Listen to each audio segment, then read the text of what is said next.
Our volunteer onboarding process. For our volunteer onboarding process, we require an orientation either done in person or online.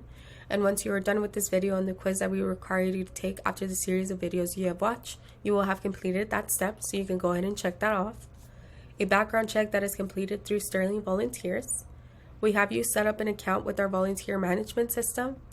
Once you have an account set up through our volunteer managed system, also known as Init Live, we will have you complete our volunteer application, where you will upload your COVID vaccination verification card.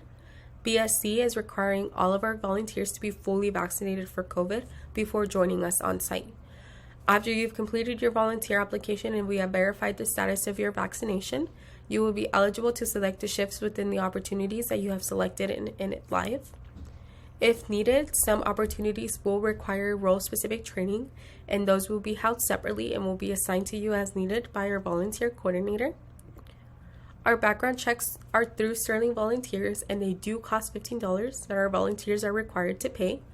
BSC is unable to accept volunteers that have a felony charge or are currently on probation. Applicants with a misdemeanor charge will be considered on a case-by-case basis. This is what the background check looks like from your end when registering an account through Sterling Volunteers. It requires you to put in your username, your email, and your password twice.